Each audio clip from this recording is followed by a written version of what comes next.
বিসমিল্লাহির রহমানির রহিম। মদিনার গোলামি।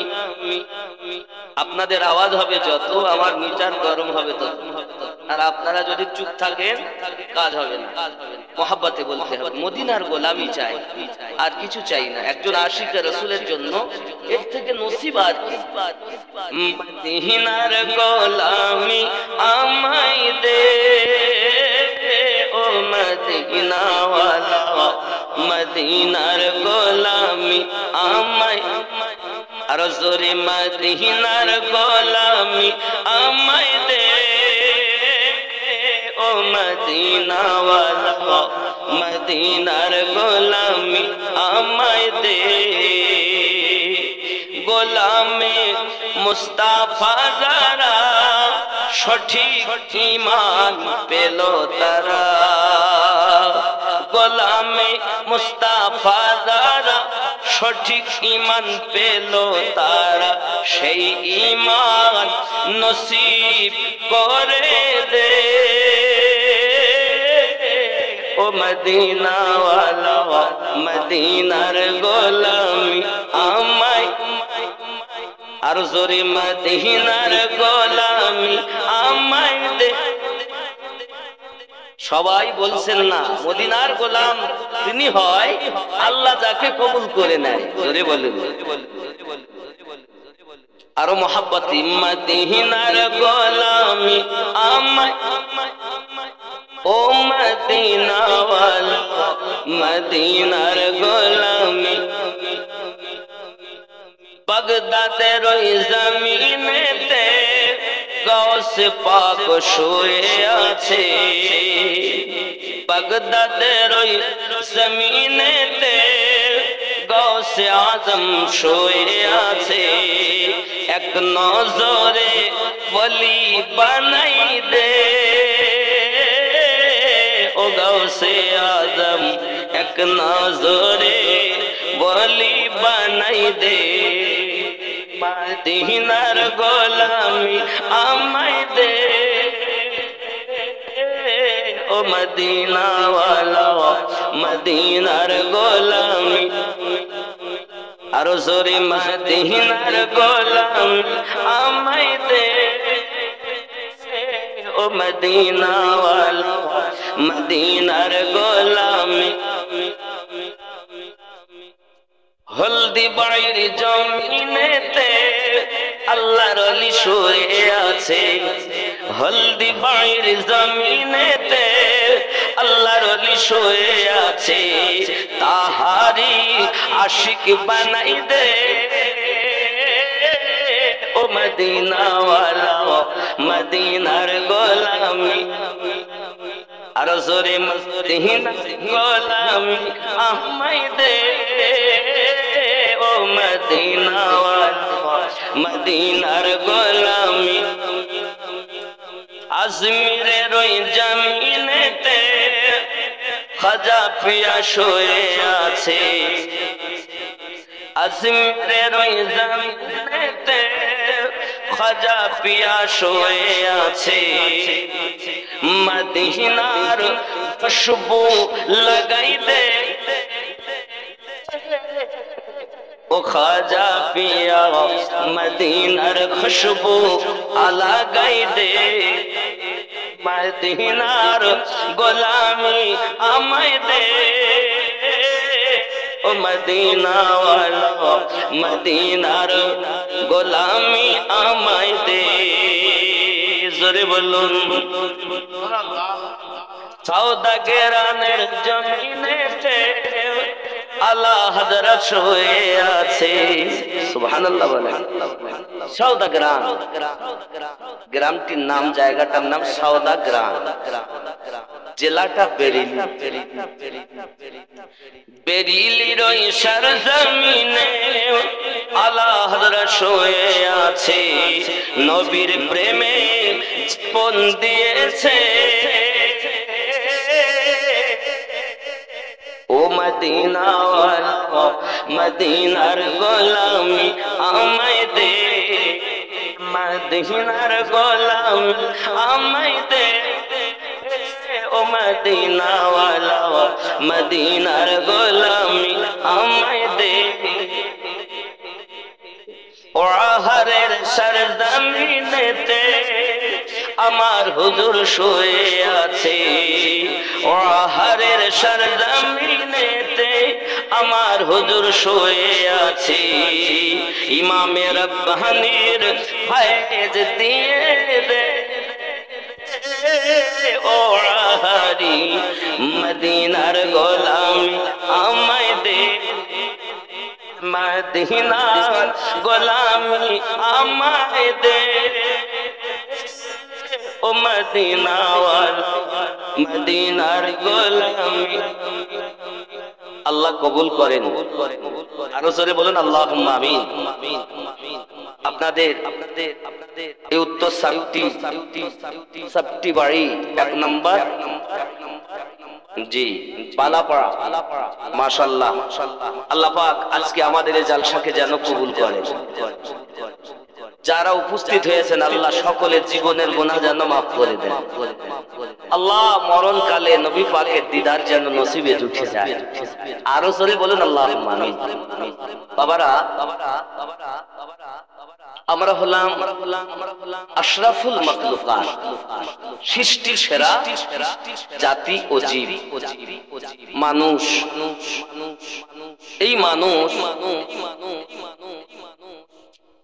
ততদিন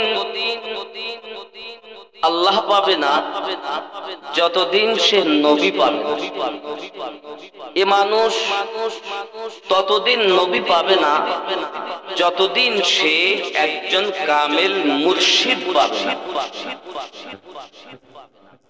আল্লাহ কার নবী যা নবী কার মুর্শিদ যা মুর্শিদ যার আছে নবী তার আছে জোরে বলুন সুবহানাল্লাহ বাবারা আমার প্রথমে আমি আপনাদের কাছে পড়েছি মুহাম্মাদুর রাসূলুল্লাহ মুহাম্মদ সাল্লাল্লাহু আলাইহি ওয়াসাল্লাম আল্লাহর রাসূল হ্যাঁ মুহাম্মদ সাল্লাল্লাহু আলাইহি ওয়াসাল্লাম আল্লাহর রাসূল আছেন ছিলেন নয় মুহাম্মদ সাল্লাল্লাহু আলাইহি ওয়াসাল্লাম আল্লাহর রাসূল थे তার মানে এখন তিনি নেই কলেমাই প্রমাণ করে লা ইলাহা ইল্লাল্লাহ নেই কোনো মাবুদ আল্লাহ ছাড়া মুহাম্মাদুর রাসূলুল্লাহ মুহাম্মদ সাল্লাল্লাহু আলাইহি সাল্লাম আল্লাহর রাসূল হ্যাঁ কলেমা প্রমাণ করছে নবী আমাদের কাছে আছেন জোরে বলুন নবী থাকবে না কাদের কাছে আছেন যখন থাকবে না কাদের কাছে জানা দরকার আছেন বুঝলেই কাদের কাছে নেই এটা বোঝা যায় পবিত্র কোরআন মাজিদ 33 নম্বর সূরা 6 নম্বর আয়াত সূরাটির নাম সূরা আহজাব কয় নম্বর আয়াত 6 আল্লাহ পাক বলেন বিসমিল্লাহির রহমানির রহিম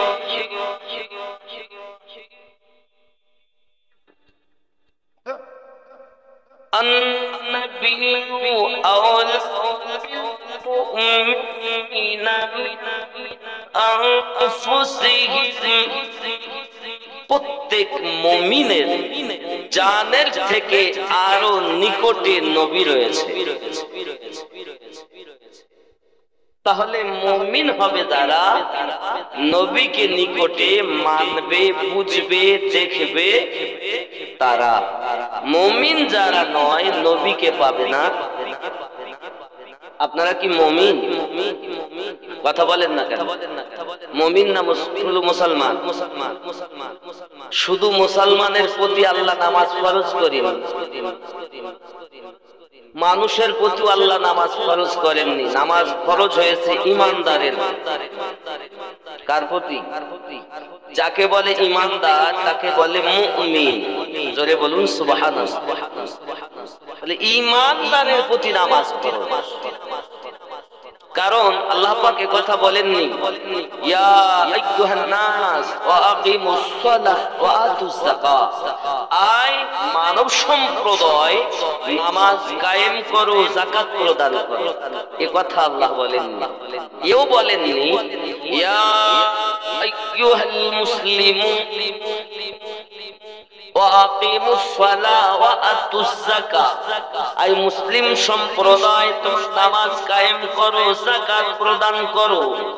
পরন্তু আল্লাহ পাক রব্বুল ইজ্জত জানিয়েছেন ইয়া আইয়ুহাল্লাযীনা আমানু ওয়া আকিমুস সালাতা ওয়া আতুজ যাকাত, আই ঈমানদার সম্প্রদায় তোমরা নামাজ কায়েম করো, যাকাত প্রদান করো। এখন ঈমানওয়ালা হবে দাদা, নামাজি হবে তারা। ঈমানবিহীন নামাজের কোনো দাম আছে? আমরা নবীর দিওয়ানা, দিওয়ানা তো নাই, দিওয়ানা মানে নবীর পাগল। আমরা নবীর দিওয়ানা, নামাজ পড়তে যাবো না। আমরা নবীর দিওয়ানা, গাড়ি রাখতে পারবো না। আমরা নবীর দিওয়ানা, সুদ বন্ধ হবে না। আমরা নবীর দিওয়ানা, তাস খেলা বন্ধ দেব না। আমরা নবীর দিওয়ানা, আল খেলা বন্ধ হবে না। আমরা নবীর দিওয়ানা, মা বাপকে ভাত দেব না।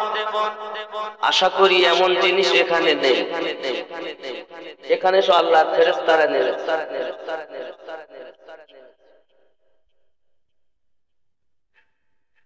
মায়েরা বলছেন আমরা নবীর দিওয়ানি, পর্দা করতে পারবো নি।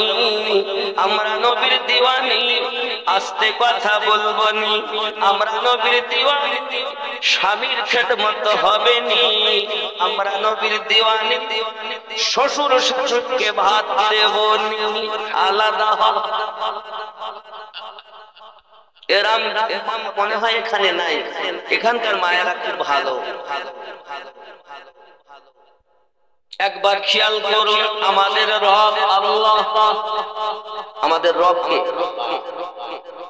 তিনি আমাদের জন্য একটি গাইড বুক দিয়েছেন, তার নাম হলো কোরআনুল মাজিদ। আমাদের রবের মতো রব আর আছে?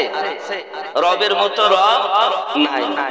আমাদের নবীর মতো নবী নাই। আমাদের গাইড বুকের মতো আর কোন গাইড বুক, আমাদের ধর্মের মতো কোন ধর্ম, আমরা যে জাতি, এ জাতির মতো মানব জাতি, এ জাতির মতো আর কোন জাতি। সব আমাদের ভালো, কর্ম আমাদের কালো। আমাদের মাযহাবের ইমাম নোমান ইবনে সাবিত রাদিয়াল্লাহু তাআলা কার মতো ইমাম,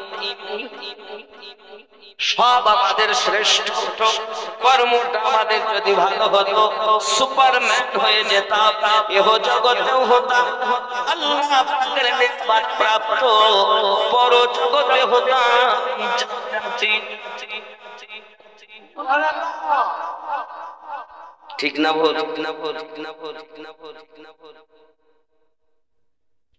আমার আপনার নবী সাল্লাল্লাহু আলাইহি ওয়াসাল্লামকে আমার আল্লাহ পাক আল্লাহ তাআলা জানিয়েছেন, যেটি হাদিসে কুদসি, লাউলা মুহাম্মাদুন ওয়া উম্মাতুহু, যদি মুহাম্মদ এবং তার উম্মতকে না বানাতাম, লামা ফালাল জান্নাত, আমি আল্লাহ পাক জান্নাত বানাতাম না, ওয়ালান আমি আল্লাহ দোজখ বানাতাম না, ওয়ালা শামস আমি আল্লাহ সূর্য বানাতাম না, ওয়াল কমার আমি আল্লাহ পাক চন্দ্র বানাতাম না, ওয়ালা বানাতাম না ওয়ালাম পাক বানাতাম না ওয়ালা মালাকান আমি আল্লাহ পাক কোন ফেরেশতা বানাতাম না আমার আল্লাহ পাক আল্লাহ তাআলা কত সুন্দর করে জানাতেন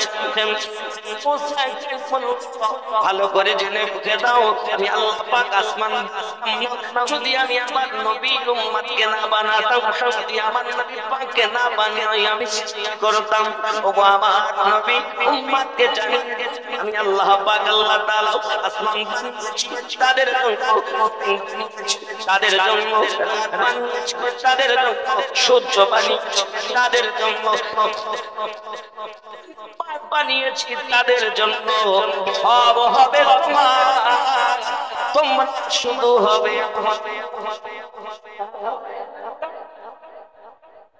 আমরা কার হব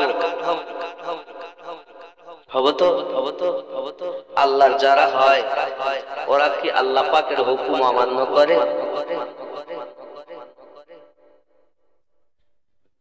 আল্লাহ পাক রব্বুল ইজ্জত বললেন মিথ্যা কথা বলো না তাহলে বলা সুদ খাওয়া নামাজ ছেড়ে দেওয়া মা বাপকে কষ্ট দেওয়া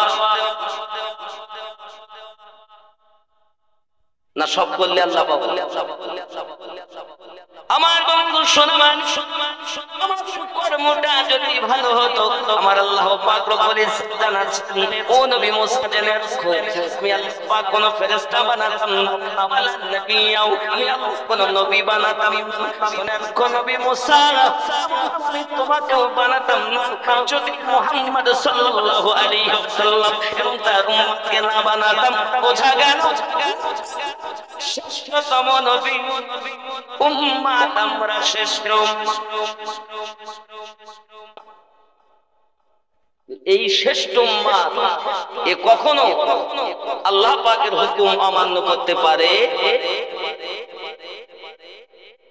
তাহলে আজ থেকে জলসা থেকে আমাদের চিন্তা করতে হবে তওবা করতে হবে ফিরে আসতে হবে অর্থের জন্য আমরা যতই দায়িত্ব হই না কেন বাবা দেশ বিদেশে আমরা ছোটাছুটি করি অনেক সময় ব্যবসাতে দাঁড়াতে যাই না জান্নাত বিভিন্ন কর্ম করেন কিসের জন্য টাকার জন্য বাচ্চা ফেলে বিবি আব্বা মা ফেলে সন্তান বিদেশে পড়ে থাকে মাসকে মাস কিসের জন্য টাকার জন্য ঠিক না আমার জওয়ান যুবক সোনা মানিক আমার প্রিয় নবী সাল্লাল্লাহু আলাইহি ওয়াসাল্লামের সাহাবায়ে কেরাম রিদওয়ানুল্লাহি তাআলা আলাইহিম আজমাইনদের এক অবস্থায় বলছিল যদি আমার নবী পাকের কাছে শেয়ার করে দিতেন আমার নবী পাক সাল্লাল্লাহু আলাইহি ওয়াসাল্লামের একজন সাহাবী মোটে চুলাতে চুলা জ্বলে না খাওয়া দাওয়া হয় না যদি পরে দেখে তিনি ধনী হয়ে জোরে বলুন সাহাবায়ে কেরাম বলেন কি ব্যাপার এই মানুষটা এতদিন গরিব ছিল চুলা জ্বলতো না খাওয়া হতো না আর আজ কিভাবে এ ধনী হয়ে গেল কারণ জানতে হবে সাহাবী রাসূল কয়েকজন মিলে তার বাড়িতে উপস্থিত হয়েছেন ওগো ভাই হালাত তোমার ছিল এখন তুমি ধনী হলে কেমন কই একবার কারণটা আমাদেরকে বলবে সাহাবী রাসূল বললেন আমি তোমাদেরকে জানাবো আমি আমার আমলের মাধ্যমে আল্লাহ পাক আমাকে ধনী বানিয়ে দিয়েছে এই তিনটি আমল বলবো নি হ্যাঁ পালন করবেন যদি বলেন না ইনশাআল্লাহ রাসূল পাকের বাণী শুনে নেন মুসলমান ইমানদার কান খোলে আমার নবী পাকের প্রিয় সাহাবী বলতেছেন আমি আমার নবী পাকের কাছে যখন দুঃখের কথা বললাম তখন নবী আমাকে বললেন সাহাবী তুমি বাড়িতে যখন সালাম দেবে বাড়ি থেকে যখন আসবে তখন সালাম দেবে সালাম মানে অর্থ এই তোমাকে আল্লাহ শান্তিতে রাখবে তোমাদেরকে আল্লাহ শান্তিতে রাখবে এর বিস্তারিত বলতে গেলে আসসালামু আলাইকুম ওয়া রাহমাতুল্লাহি ওয়া বারাকাতুহু আল্লাহ পাক আল্লাহ তাআলা তোমার প্রতি শান্তি বর্ষণ করুক, রহমত বর্ষণ করুক, সহি সালামতের ভালোভাবে রাখো। কথা আমরা বলি বাবাজি, ভাবে বলা যায় আসসালামু আলাইকুম, তোমার প্রতি আল্লাহ, তোমাকে আল্লাহ শান্তিতে রাখুক।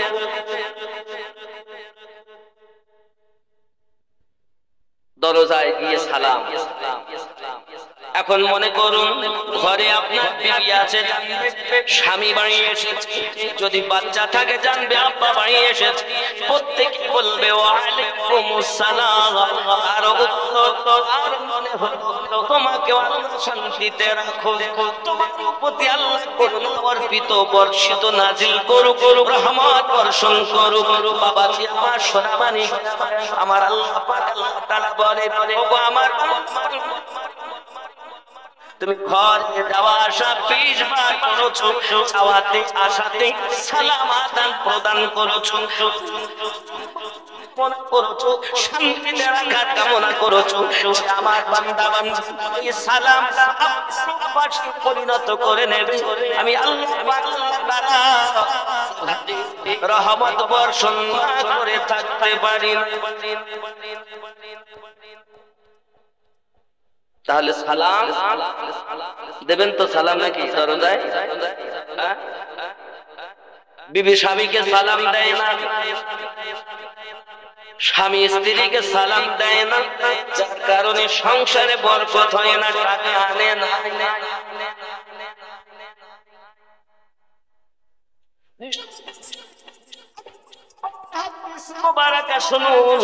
এখন বোঝা গেল সালাম প্রদান করা। সাহাবী রাসূল বলেন হুজুর আমার বাড়িতে কেউ নাই, আমি কি সালাম দেব? বাড়িতে কেউ থাকলে নাই তো সালাম দিলাম, কিন্তু বাড়িতে কেউ নেই, তালা মারা, আমি প্রথম ঢুকছি, তা কি করব? আমার নবী বলেন ওগো সাহাবী তবুও তুমি সালাম দেবে, কারণ আমি প্রত্যেক আশিকের বাড়িতে হাজির থাকি।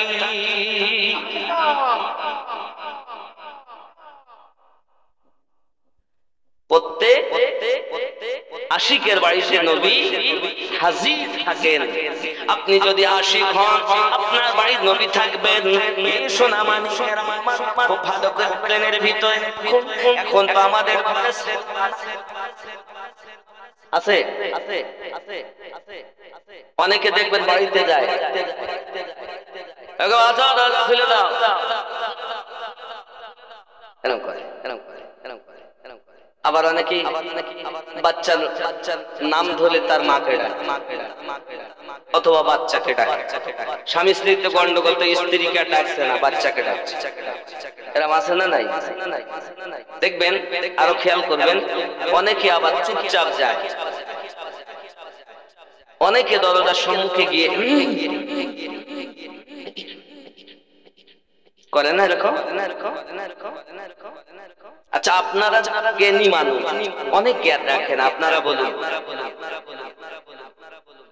এই গলা খাকার দেয় অনেকে মনে করে, এগুলো কারা করে? রোগী, অসুস্থ মানুষ নাকি খুব খুব করে কাট, খুব করে কাট, খুব করে কাট, খুব করে কাট, রোগী। আর চুপচাপ আসে কারা? কথা বলে, কোন সাড়া নাই, শব্দ নাই, নিশ্চুপ। কারা আসে? চোর।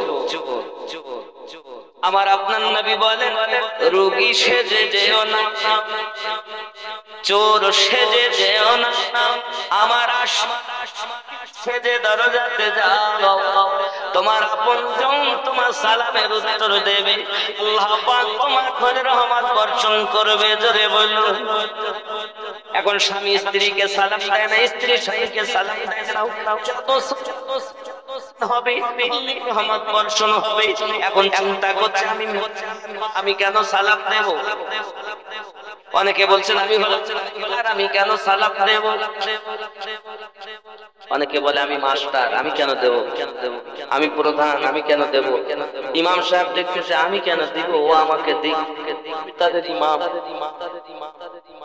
কেউ কাউকে, এখন আগে সালাম দিলে প্রাইজ পাওয়া যাবে, বলবো কি প্রাইজ? আর একটি হাদিস শুনুন, আমার নবী পাক সাল্লাল্লাহু আলাইহি ওয়াসাল্লামের সাহাবীয়া রাসূল আকীদা তার এত সুন্দর বাবা, এতটা আকীদা তার সুন্দর বাবাজি আমার, যখনই আবু বকর রাদিয়াল্লাহু তাআলা আনহুকে দেখতেন, মাওলা রাদিয়াল্লাহু তাআলা আনহু তাকে সালাম প্রদান করতেন, কখনো আগে সালাম দিতে দেননি।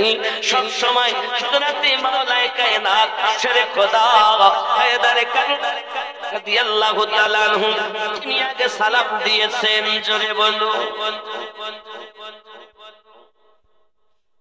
একদিন মাওলা আলী রাদিয়াল্লাহু তাআলা যাচ্ছেন, সিদ্দিক আকবর রাদিয়াল্লাহু তাআলা আসছেন, সামনাসামনি দেখা। এমন সময় তিনি সালাম দিচ্ছেন না, অপেক্ষা করছেন, একদম নিকট হয়ে গেছে। সিদ্দিক দেখছেন আমাকে বারবার সালাম দেন, আমাকে আগে কোনো সময় দিতে দেন না, আর আজকে কেন অপেক্ষা করছেন, দিচ্ছেন না। ভাব তো দেখে বোঝা যায়, আমার কথায় আমার ব্যবহারে আলী কষ্ট পেলেন না, কি জানি কি হলো, চিন্তা ভাবনা। নিকটে এসেছেন সিদ্দিক আকবর রাদিয়াল্লাহু তাআলা বলেন, আমি আর অপেক্ষা কেন করি, আমি সালাম দেই, আসসালামু আলাইকুম ওয়া রাহমাতুল্লাহি ওয়া বারাকাতুহু। মাওলায়ে কায়নাত শেখ খোদা কারামাল্লাহু ওয়াজহুল কারীম তিনি উত্তর দিলেন। জোরে বলুন সুবহানাল্লাহ।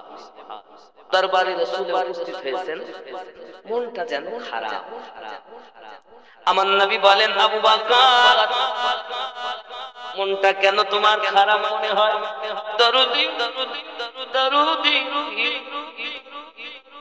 আমি মাওলা আলী রাদিয়াল্লাহু তাআলা আনহুকে কখনো সালাম আগে দিতে পারি নাই, সব সময় তিনি আমাকে আগে সালাম দিতেন, কিন্তু আজ এমন পরিস্থিতি না জানি আলী আমার ব্যবহারে, আমার কথাতে, আমার চালাতে, আমার বলাতে এত কষ্ট পেয়েছেন, যার কারণে তিনি আমার সালামের অপেক্ষায় ছিলেন।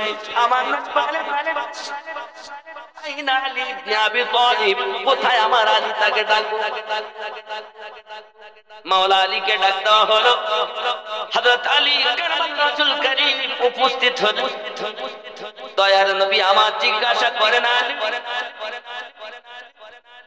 তুমি আবু বকরের সালামের অপেক্ষা কেন করছো? কোন রকম কথা বেদনা তার ব্যবহারে পেয়েছো নাকি? হযরত আলী রাদিয়াল্লাহু তাআলা বলেন, দরুদি নবী গো, ফিদাকা আবি উম্মি, আমার আব্বা এবং আম্মা আপনার কদমে কুরবান হয়ে যাক গো নবী। আমি আলী এই কারণে সালাম দেইনি, বিগত রাতে আমি যখন পরে একটু বিশ্রামে গেলাম গো নবী, ওই বিশ্রামে যাওয়ার পরে আর জান্নাত দেখেছিলাম।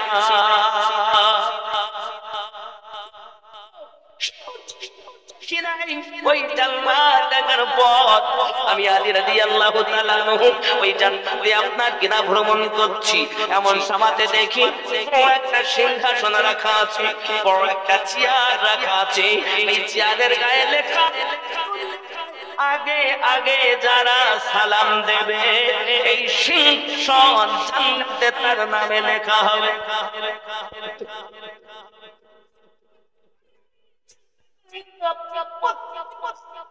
আমি আবু বকরকে সালাম দেই, এই সিংহাসনের মালিক তো আমি হয়ে যাব না। না না, যে নবী পাকের জন্য এত জীবন কুরবান করেছেন, সব কিছু যিনি দিয়েছেন, আমি আমার জন্য ওই সিংহাসনটা পছন্দ না করে হযরতে সিদ্দিক আকবর রাদিয়াল্লাহু তাআলা আনহুর জন্য পছন্দ করেছি।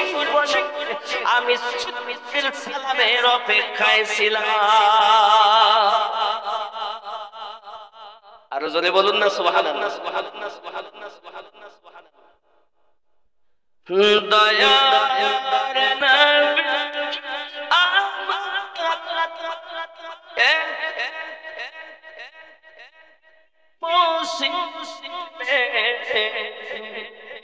নবী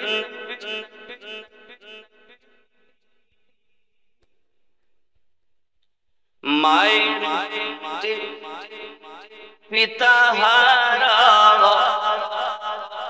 6 বছরে মাতা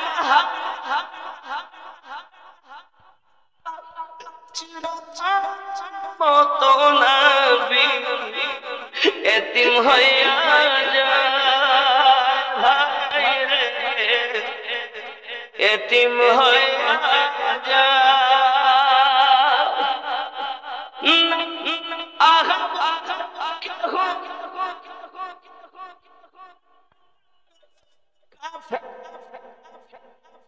মারে তাই না নবী খোদার কাছে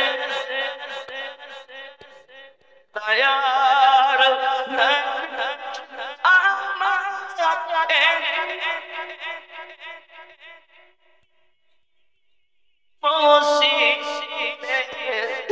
নবী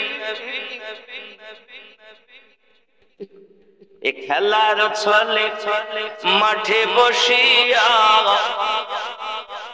সকল ছেলেদের সব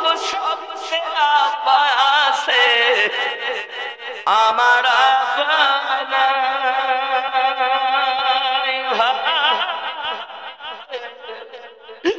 আমার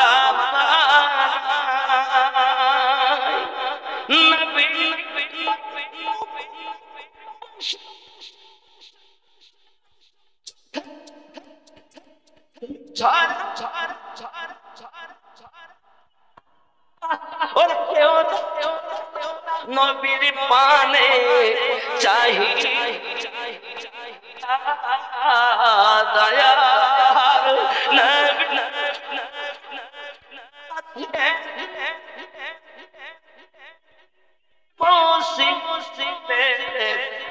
নবী নবী নবী আল্লাহ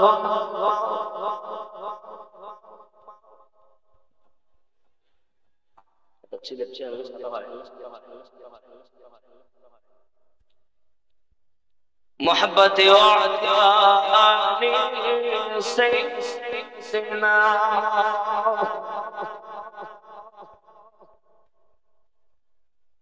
তাহলে সালাম দেওয়া দরকার না? দিলে কি উপকার হবে? জান্নাতে সুন্দর উঁচু একটি সিংহাসন আল্লাহ পাক তাকে দান করবেন।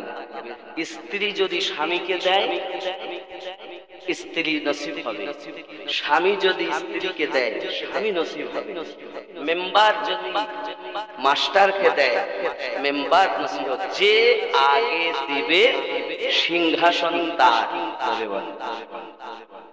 তাহলে আজ থেকে সালাম দিবেন তো? দিবেন তো? দিবেন তো? দিবেন তো? দিবেন তো? সবাই বলেন হাত তোলেন সবাই, দেখেন সবাই তোলেন, সবাই তোলেন, সবাই তোলেন। নামান আমি বাবা আপনাদের কাছে এটা এই কারণে নিচ্ছি, সালাম আদান প্রদান করলে ধনীও হবে আবার সিংহাসনও পাবে।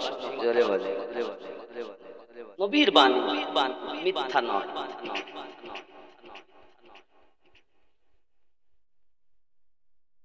দরজায় গিয়ে বাড়িতে আমাকে যদি আপনি সংক্ষিপ্ত ভাবে সালাম দেন তাহলে বলতে হবে আসসালামু আলাইকুম। ছোট্ট হলো, যদি একটু বাড়তে চান বেশি করতে চান তাহলে বলতে হবে ওয়া রাহমাতুল্লাহি ওয়া বারাকাতুহু।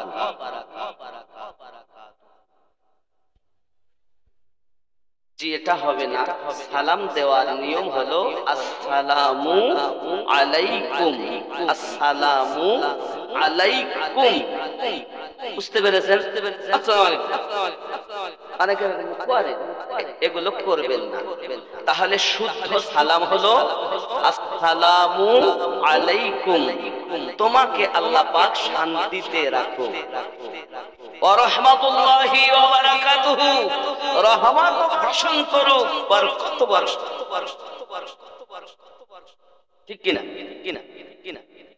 দরজায় যখন যাবেন দরজার সালামটা আবার এই রূপ হবে আসসালামু আলাইকুম ওয়া রাহমাতুল্লাহি ওয়া বারাকাতুহু।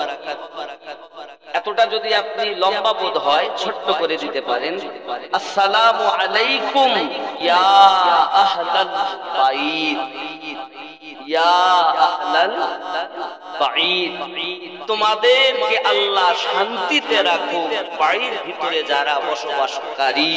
জোরে বলুন। কথা বুঝতে পেরেছেন? বুঝতে পারেননি?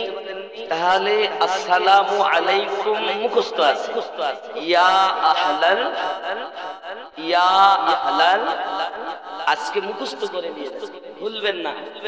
এখন স্ত্রী থাকলে জানবে আমার স্বামী এসেছে, সন্তান থাকলে জানবে আমার আব্বু এসেছে, নাকি গো? যদি নাতিপুতি থাকে জানবে দাদু এসেছে, নানু এসেছে। সবাই বলবে ওয়া আলাইকুমুস সালাম, তোমাকে আল্লাহ শান্তিতে রাখুক, রহমত বর্ষণ করুক, ওয়া রাহমাতুল্লাহি ওয়া বারাকাতুহু। জোরে বলুন সুবহানাল্লাহ।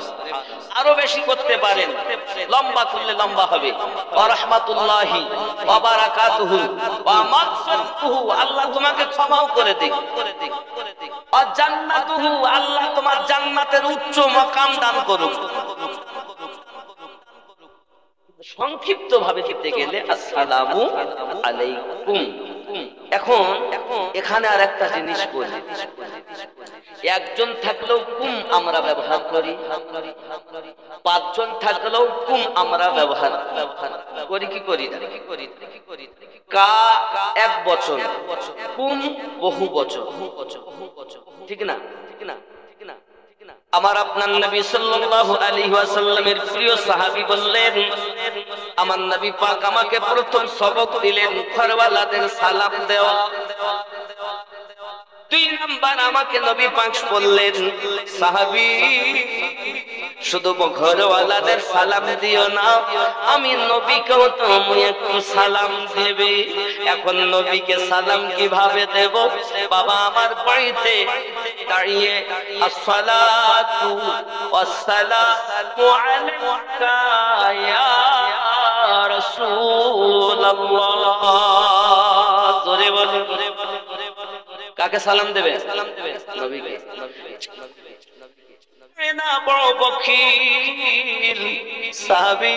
আমি নবীকে তোমরা সালাম দেবে। কিতাবের মধ্যে আসতেছি সাহাবী রাসূল বলেন আমিও সালাম দেই। আব্বা আমার এখন কা এবং কুম, কা এক বচন নবী পাকের জন্য ব্যবহার করি, আসসালাতু ওয়াসসালামু আলাইকা ইয়া রাসূলুল্লাহ। কিন্তু অন্য কাউকে দিতে গেলে এখানে আমু এসে সালাম দিয়েছি, কি বলেছি? আসসালামু আলাইকুম। একজন থাকলেও বহু বচনের বাক্য, পাঁচজন থাকলেও একই বাক্য। কেন? এই কারণে হয়তো বা একা। আমাদের সভাপতি সাহেব কি নাম জানো? ইউনুস আলী ভাই, ইনি একা, উনি আমাকে দেখেছেন বা আমি ওনাকে দেখেছি, সালাম দিলাম আসসালামু আলাইকুম। এখন বহু বচন, একের অধিক শব্দ, কিন্তু ইনি একা, দেখতেছি ইনি একা, কিন্তু উনি একা নাই, ওনার সঙ্গে আরো 2 জন ফেরেশতা। জোরে বলুন। তাই বহু বচনের শব্দ ব্যবহার করতে হয়। সেই ফেরেশতা দ্বয়ের কাজ কি? ভালো এবং মন্দ লেখা। জোরে বলুন। নবী পাকের জন্য কোন শব্দ নাই কেন? কেন? তার কারণ ভালো মন্দ লেখার জন্য আমার নবী পাকের কাছে কোনো ফেরেশতাই নাই। এই জন্য নবীকে সালাম দিতে গেলে ওয়াহিদের শব্দ ব্যবহার করতে হয়, আসসালাতু ওয়াসসালামু আলাইকা ইয়া রাসূলুল্লাহ। জোরে বলুন। কথা বোঝা গেছে? পাশাপাশি নবীকেও সালাম দিতে হবে। আমি সাহাবী এই 2টি আমল পালন করতাম। জোরে বলেন। নবী আমাদের সালাম শোনেন। আব্বাজি আমার সোনা মানিকেরা খুব ভালো করে ব্রেনের ভিতরে রাখুন, আমরা হলাম শ্রেষ্ঠ জীব, কত জিনিস আমরা করতেছি বাবা। সোনা মানিক পৃথিবীর সরজমিনে আমরা হলাম হানাফি, আমরা হলাম সুন্নি। ও আমার সোনা মানিকেরা, এখন হানাফি মুযাবের ইমামের নাম কি জানেন? আমাদের মাযহাবের ইমামের নাম কি? হ্যাঁ, জোরে বলুন না। আবু হানিফা, ওনার নাম না, এটা হলো উপাধি। ইমামে আজম, এটাও হলো লাকাব। আবু হানিফা, এটাও হলো লাকাব। তবে ওনার নাম কি আজকে মাথায় রাখুন। ওনার নাম হলো নুমান ইবনে সাবিত, নুমানের বেটা সাবিত। ধরে বলুন কি নাম? কি নাম? নুমানের বেটা নুমান ইবনে সাবিত। আর জোরে বলুন। এই নামটা মনে রাখবেন, কারণ আমাদের মাযহাবের ইমাম তিনি। আব্বা আমার সোনা মানিকে, মুবারক মাসে তিনি 61 বার কোরআন খতম করতেন। কয়বার? 61 বার। 61 মুখের কথা নয়। হযরতে নুমান ইবনে সাবিত রাদিয়াল্লাহু তাআলা আনহু পৃথিবীর সরজমিনে তিনি আপনার এক পায়ে দাঁড়িয়ে আপনার কিনা 15 পারা কোরআন মাজিদ তেলাওয়াত করতেন। আব্বাজি আমার আর এক পা দাঁড়িয়ে আবার 15 পারা 2 রাকাত নামাজে এক খতম কোরআন মাজিদ তেলাওয়াত করতেন। আর জোরে বলুন সুবহানাল্লাহ।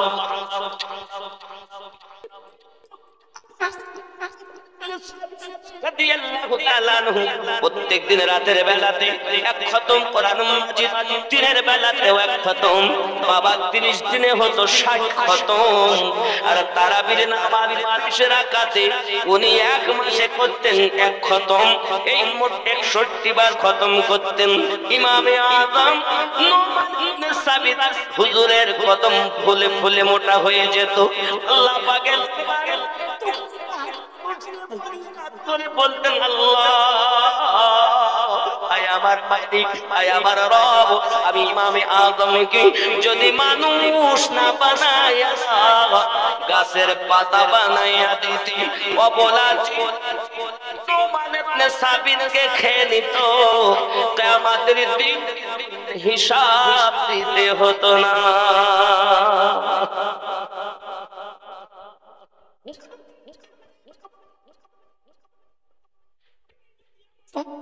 করতে পারে, আমাদের কোন ইবাদত নাই রে বাবা। আছে পা ফুলে মোটা হয়ে যায়, তারপরে ইবাদতে ত্রুটি নাই। আমার মা খালা শুনে নেন, রাতের বেলা অতি কষ্ট করে এসেছেন, বাড়ি থেকে এসেছেন। সবক তো দুটো দিলাম, একটি হলো সালাম দেওয়া, 2 নাম্বার হলো নবীকেও সালাম দেওয়া। পুরুষেরাও দেবে নবীকে, আপনার কিনা স্ত্রীরাও দেবে তার স্বামীকে, স্ত্রীরাও দেবে তার নবীজিকে। জোরে বলুন।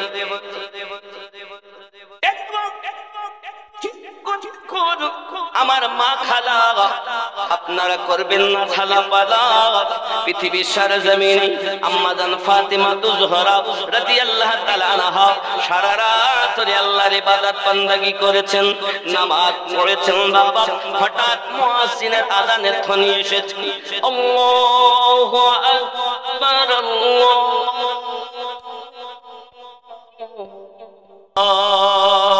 আকবার। যখন কানে ধ্বনি এসে গেছে, হযরতে খাতুনে জান্নাত রাদিয়াল্লাহু তাআলা আনহা দুখানা হাত পেতে দিয়ে দোয়া করতেছেন, ওগো মালিক, রাতটাকে তুমি এত বড় করে এত ছোট করে দিয়েছো, এত ছোট বানিয়েছো। আমি ফাতিমা ডেকে ডেকে তোমার ইবাদত করে করে মন ভরলো না, জান ভরলো না, প্রাণে শান্তি হলো না। যদি আমি ফাতিমা শুধু রাতের বেলা সুবহানা রাব্বিয়াল আ'লা বললাম, ফজরের আযান হয়ে গেল, আল্লাহ আমার জান ভরলো না, আমার মন ভরলো না। আল্লাহ গো, আমি ফাতিমার যত আয়ু দিয়েছেন যদি একটি রাত বানাইয়া দিতেন গো মালিক,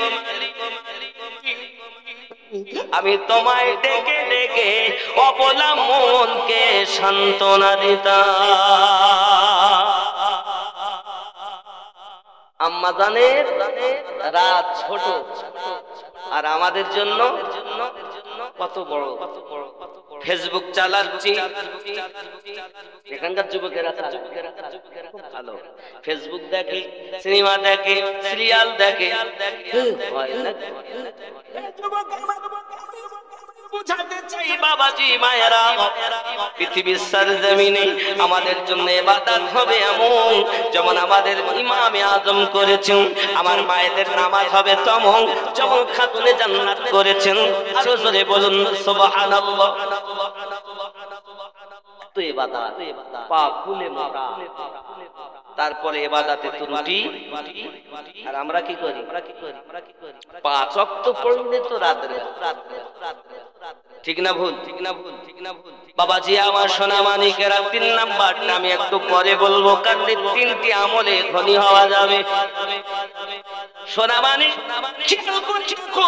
হযরত ইমামে আযম আবু হানিফা রাদিয়াল্লাহু তাআলা আনহু কেমন মানুষ ছিলেন বাবা, তিনি আর আমরা কেমন মানুষ একটুখানি ভাবুন। ইমামে আযম আবু হানিফা হুজুর আবার পৃথিবীর সরজমিনে তার সুখ্যাতি অনেক ছিল। জোরে বলো। খুব বুদ্ধিজীবী ছিলেন, জ্ঞানী ছিলেন, শ্রেষ্ঠ ইমাম যার উপাধি হয়েছে। আরো জোরে বলুন। তাই বলে এটা মনে করবেন না ইমামে আজম মানে শ্রেষ্ঠ ইমাম মানে ইমাম হাসান পাক থেকে বড়, ইমাম হুসাইন পাক থেকে বড়, না, ওনাদের থেকে বড় না। বাবাজি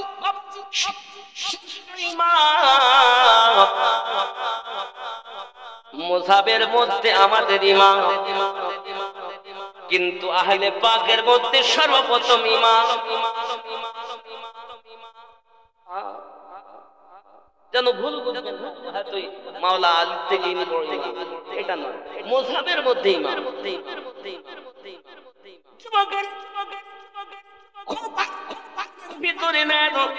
হে বাবা, হযরত ইমামে আজম আবু হানিফা হুজুরকে জিজ্ঞাসা করা হলো, হুজুর আপনার বয়স কত? ইমামে আজমের বয়স তখন 68 বছর। ওনাকে জিজ্ঞাসা করায় উনি বললেন আমার বয়স হলো মাত্র 2 বছর। জিজ্ঞাসা করা হয়, আই ইমামে আজম, জগতের মানুষ আপনাকে শ্রেষ্ঠ ইমাম বলে, জ্ঞানী বলে, ভালোবাসে, প্রেম করে, মুহাব্বত করে, আপনি বললেন আপনার বয়স 2 বছর। এত বড় মিথ্যা কথা তো কেউ বলতে পারে না, আপনার মতো ইমামের মুখে শোভা পায় না। হযরত ইমামে আজম বললেন, বাবা আমি যে কেন 2 বছর বলেছি তার হকিকত কি তোমরা জানো? বলবো আপনার হকিকত কি? তখন ইমামে আজম বললেন, বাবা আমি 2 বছর ইমাম জাফর সাদিক আলাইহিস সালাম রাদিয়াল্লাহু তাআলা আনহু, ইমাম বাকর আলাইহিস সালাম রাদিয়াল্লাহু তাআলা আনহু, এই 2 জনের বছর গোলামি করেছি। আর এই 2 বছর হলো আমার সঠিক জীবনের সন্ধান পেয়েছি। এর আগের জীবনটা ছিল বেকার। যতদিন গোলামি করিনি আমি ইমামে আজম আমাকে চিনিনি। চিনেছি কাদের ওসিলায়? মাওলা পাকের সন্তান হাসান বা হুসাইন পাক, ওনার সন্তান জয়নুল আবেদিন পাক, জয়নুল আবেদিন পাকের সন্তান ইমাম বাকার পাক, ইমাম বাকার পাকের সন্তান ইমাম জাফর সাদিক পাক। এই 2 ইমামের গোলামি করে আমি হয়েছি পাক। জোরে বল। কথা কি বোঝা যাচ্ছে? কেউ যেন এটা ধারণা করবেন না ইমামে আজম মানে এনাদের থেকে বড়, না। উনি নিজেই বলছেন আমি ধ্বংস হয়ে যেতাম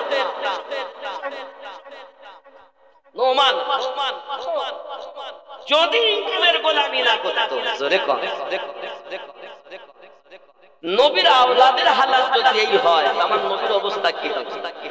কি বলে? তাই বলা হয় জামানা দিওয়ানা ও গো আমিনা, তোমার নাই তুলনা, মাগো তোমার লালের নাই তুলনা।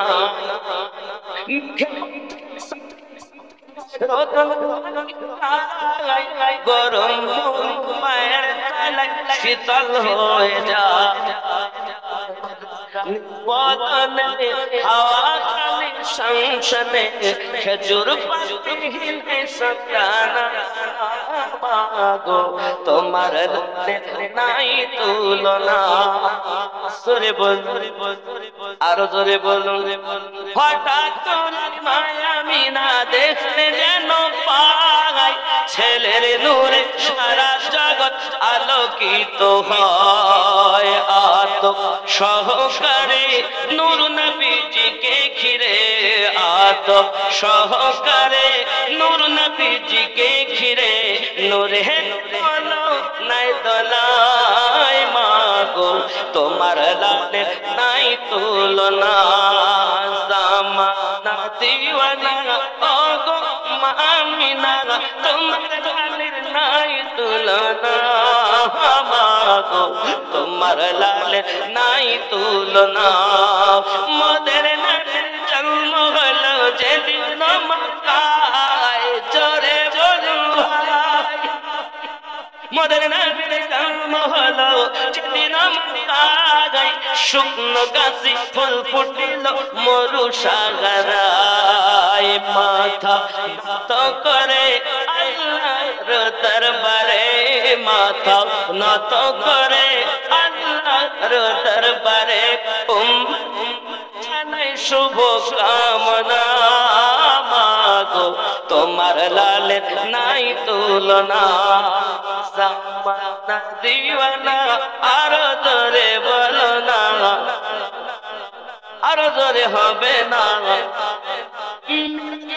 আপন কাছে আল্লাহ ডেকেছিল জোরে জোরে বলো রাজরাতে আপন কাছে খোদা ডেকেছিল ভেদের কথা বলল তার গোপন যত ছিল কারেন্টের সাওয়ারি পোরা কয় তার গাড়ি কারেন্টের সাওয়ারি পোরা কয় তার গাড়ি আর সে চাকার ফেলে না মাগো তোমার লালে নাই তুলনা সামানা দিওয়ানা ও গো মামিনা তোমার লালের নাই তুলনা মাগো তোমার লালের নাই তুলনা শুনে শুয়ে শুয়ে আকাশে তাকায় জোরে হবে না ভাই শোনা শুয়ে শুয়ে আকাশে তাকায়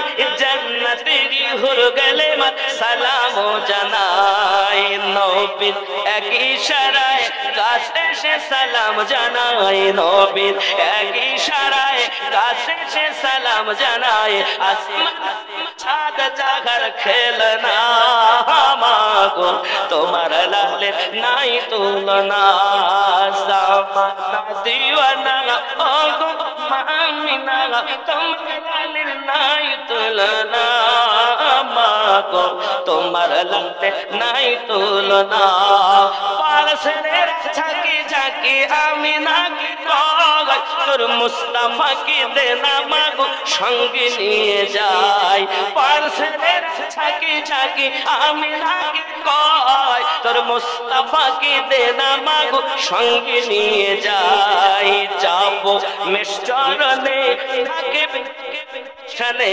যাব মেশচরণে থাকবে মোদের শানে কোথায় আছে লাল বলো না মাগো তোমার লালের নাই তুলনা সামানা দিওয়ানা জোরে জোরে বলো না নবীর তুলনা নবী যেমন শ্রেষ্ঠ সে নবী পাকের উম্মততম শ্রেষ্ঠ ঠিক কিনা আমাদের দাম অনেক আমরা বুঝলাম না নিজেকে বুঝুন আব্বাজি আমার সোনা মানিক, শুধু তাই নয় বাবা, আমরা সব কিছু পেয়েছি ভালো, ইমাম পেয়েছি শ্রেষ্ঠ, মযহাব আমাদের শ্রেষ্ঠ, সব কিছু আমাদের ভালো। এই যুবক আমার, কর্মটা যদি ভালো হতো, ইহ জগতে লাভ হতো, পর জগতে লাভ হতো। হযরত ইমামে আযম আবু হানিফা হুজুরের যুগে দেখা যায় দুটি মানুষ তার জমি মাপ করেছে। জমি আপনারা তো মাপামাপি করেন না জমি? এখন জমি মেপে দেখা যায় এক বিঘা, এটা কি বলেন, এক বিঘা আধার নাকি কি বলেন, এটা কি বলেন, এইভাবে এরকম করাকে এক কি বলেন, একটা কর,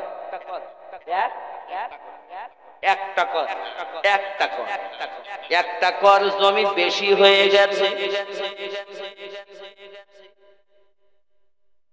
একটা কর জমি যখন বেশি হয়েছে, চিন্তায় পড়ে গেলেন কি করব, চলো জগতের ইমামের কাছে জিজ্ঞাসা করি।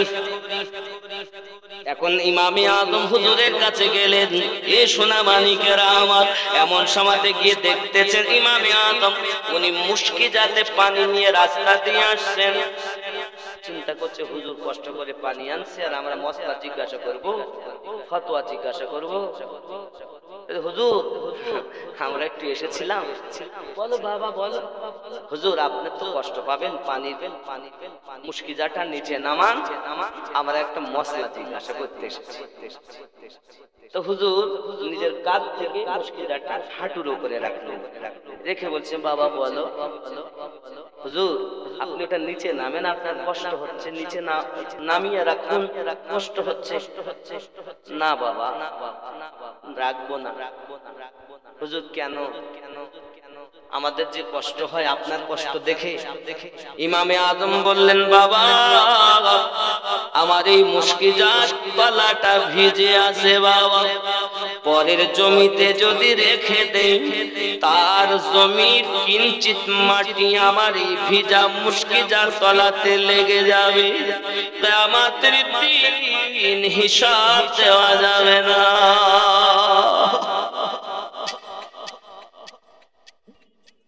মেরে উঠেছে হুজুর, বুঝতে বাকি রইল না, জগতের এত বড় ইমাম যদি মুশকিজাত গলাটা ভিজা থাকার কারণে তিনি যদি নিচে না রেখে হাঁটুর উপরে রেখে মশলা জিজ্ঞাসা করেন, তার মযহাবের মান্যকারী হয়ে ওই জমি কি করতে হবে আমাদের যা তার বুঝতে বাকি নাই।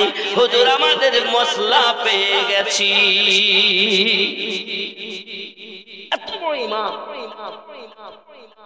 কথা কি বুঝতেছে? আমার কথা রাগ হয়? ও যুবক সোনা মানিকেরা, শুধু এতটুকুই নয়, আমার আপনার নবী সাল্লাল্লাহু আলাইহি ওয়াসাল্লামের কত বড় আশিক ছিলেন তিনি।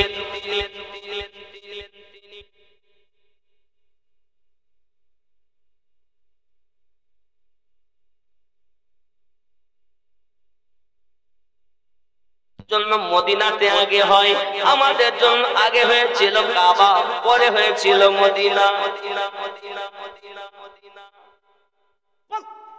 হাজীকে মদিনাতে 40 ওয়াক্তের নামাজ পড়তে হয়, দৈনন্দিন 5 ওয়াক্ত তাকবীরে উলার সঙ্গে নামাজ পড়তে হবে। 40 ওয়াক্ত। কয় ওয়াক্ত?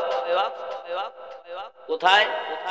মদিনা মানওয়ারায় মসজিদ নববীতে 40 ওয়াক্তে নামাজ পড়তে হবে। তারপরে আপনি থাকতে পারেন, আসতে পারেন, আপনার ব্যাপার।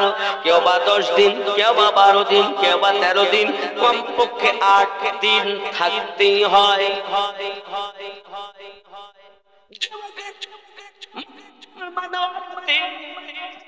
নোমান ইবনে সাবিত রাদিয়াল্লাহু তাআলা আনহু উনি 3 দিনের বেশি থাকতেন না, উনি 3 দিনের বেশি থাকতেন না।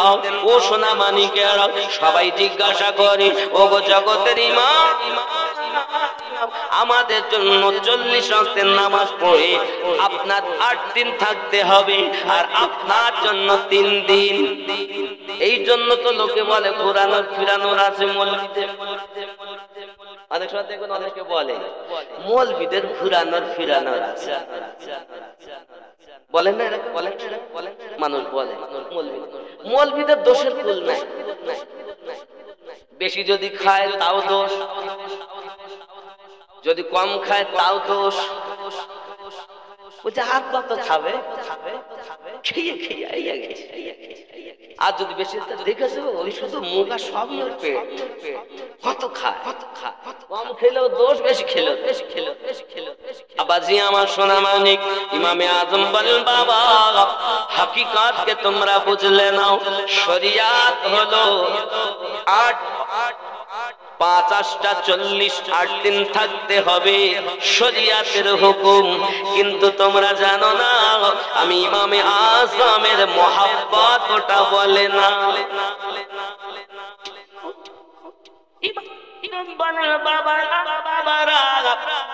আমি ইমামে আজম আবু হানিফা 3 দিন পর্যন্ত পেশাব না করি, পায়খানা না করি থাকতে পারি, কিন্তু 3 দিন অতিক্রম হলে আমি ইমামে আজমের পেশাবের প্রয়োজন হয়, পায়খানার প্রয়োজন হয়। আমি ইমামে আজম চিন্তা করি যে দেশেতে আমার দয়াল নবী, যে মাটিতে আমার নূর নবী, যে মাটিতে দোজাহানের বাদশা শুয়ে আছে, আমি ইমামে আজম কেমন করে ওই জায়গায় পেশাব পায়খানা করি? ও বাবারা তোমরা যেটা করো সেটা হলো শরিয়াত, আর আমি ইমামে আজম যেটা করি এটা আমার তাকওয়া, তাকওয়া, তাকওয়া ও মুহাব্বত। আমি ইমামে আজম পার হয়ে গেলে মদিনা ত্যাগ করি অন্য দেশে চলে যাই, কারণ 3 দিন পর পেশাব পায়খানার প্রয়োজন হয়।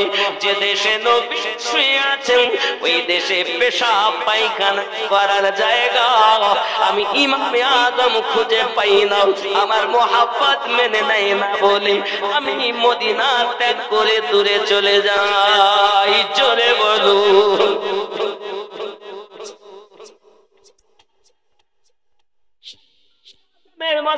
মানুষ আমরা এ সোনা মানিকেরা শুধু এতটুকুই নয়, ভালো করে বুঝতে হবে আদব যার মধ্যে নাই তার মধ্যে কিছু নাই বাবা। সোনা মানিক আমার এখন আমি আপনাদেরকে বোঝাবো এত আদব যিনি করেছেন তিনি আমাদের ইমামে আজম। 3 ইমামের গোলামি করেছেন, ইমাম বাকার, ইমাম জাফর সাদিক হুজুরদের, এই জন্য তিনি শ্রেষ্ঠ ইমাম হয়েছেন। আরো জোরে কন্যা সুবহানাল্লাহ। জানা দরকার মাটিতে আমরা আল্লাহ পাবো কেমনে? এই আল্লাহ পাওয়ার জন্য আমাদের উপায় কি? আল্লাহ আমাদের কলবে নূর প্রবেশ করানোর জন্য, আল্লাহর জ্যোতি প্রবেশ করানোর জন্য হে যুবক আমার কয়েকটা শর্ত, 4টি